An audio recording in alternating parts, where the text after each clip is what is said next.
Los integrantes del equipo son Rangel Álvarez Esaú y Zúñiga Viramontes Sandra Elizabeth. La teoría de capa límite fue introducida por Planck.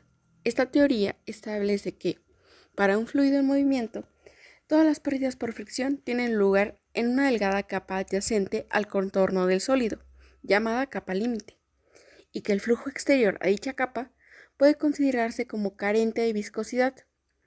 En un flujo a altos números de Reynolds, los efectos de la viscosidad del fluido y la rotación se confinan en una región relativamente delgada, cerca de las superficies sólidas o de las líneas de discontinuidad, tales como estelas.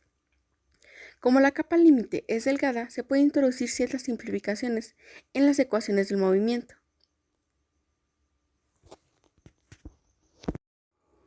El flujo dentro de una capa límite puede ser laminar o turbulento. Flujo laminar. Se llama flujo laminar o corriente laminar al movimiento de un fluido cuando éste es ordenado, estratificado, suave. En un flujo laminar, el fluido se mueve en láminas paralelas, sin entremezclarse, y cada partícula del fluido sigue una trayectoria suave, llamada línea de corriente. En flujos laminares, el mecanismo de transporte lateral es exclusivamente molecular. Flujo turbulento. Se llama flujo turbulento o corriente turbulenta al movimiento de un fluido que se da en forma caótica, en que las partículas se mueven desordenadamente y las trayectorias de las partículas se encuentran formando pequeños remolinos periódicos, no coordinados, como por ejemplo el agua en un canal de gran pendiente. Debido a esto, la trayectoria de una partícula se puede predecir hasta cierta escala, a partir de la cual la trayectoria de la misma es impredecible, más precisamente caótica. Reynolds predijo si un flujo es laminar o turbulento a través de un parámetro adimensional.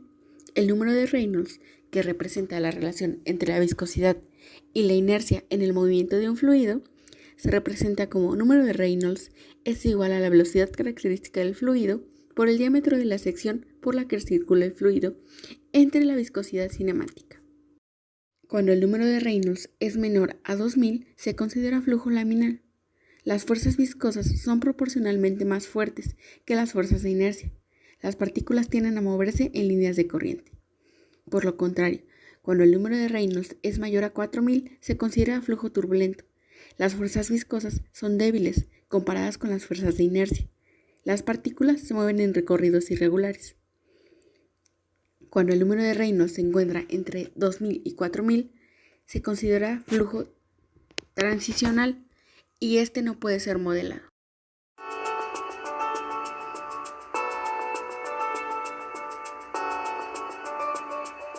Cuando una corriente de aire impide sobre un perfil alar, vemos cómo ese aire se va convirtiendo en un flujo cada vez más inestable. Ese aire inestable lo provocan unas turbulencias. Pero, ¿cómo se producen estas turbulencias? Bueno, primero vemos cómo ese aire pasa muy pegado a la superficie y llega a un punto en el que pasa a convertirse en un flujo inestable y cada vez gana más inestabilidad. Estas zonas se diferencian entre zona laminar, después tenemos la zona de transición y después nos encontramos con la zona turbulenta.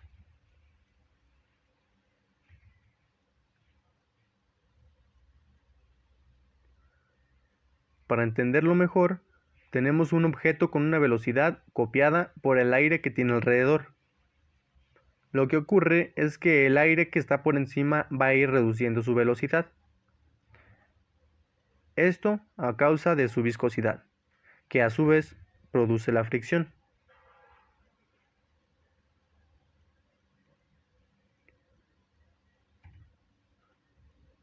Y bueno, fuera de la superficie, ese aire irá recorriendo todo el objeto, pero debido a la viscosidad, la velocidad del aire va a ser nula. Y los cambios de velocidad en las capas superiores veremos que debido a la fricción, la velocidad relativa irá aumentando y va a producir un gradiente de velocidad. Ese aumento llegará hasta alcanzar la velocidad que tenemos alrededor del objeto, y esa distancia entre la velocidad cero y la velocidad alrededor del objeto es lo que llamamos capa límite.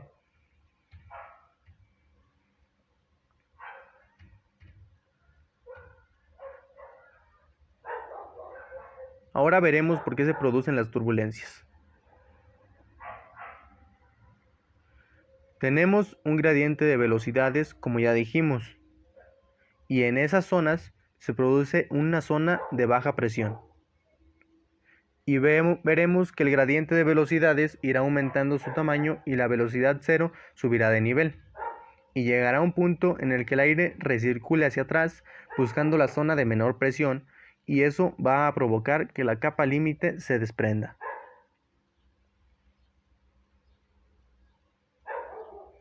Finalmente, nuestra capa límite quedaría así, con una zona.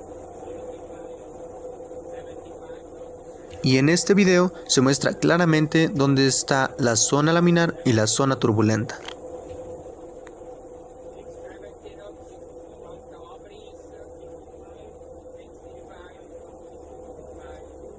Podemos observar que la mayoría del tiempo en las dos primeras filas de hileras se presenta la zona laminar. Estas no se mueven casi nada, siempre están rectas. En cambio, las últimas dos filas de cuerdas son la zona turbulenta y se mueven con mucha más intensidad.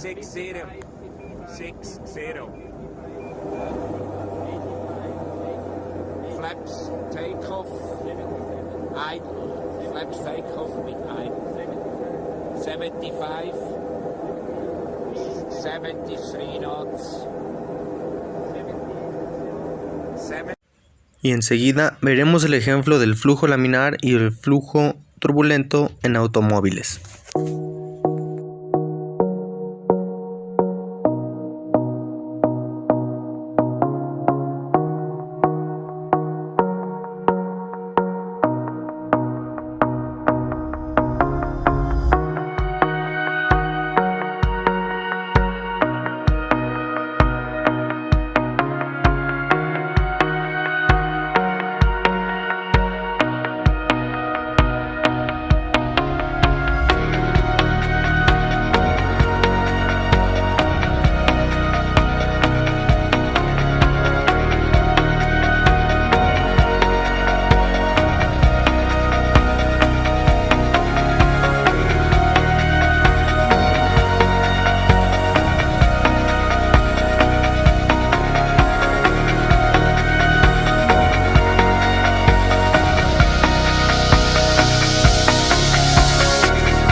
Y eso sería todo por nuestra parte. Gracias por su atención.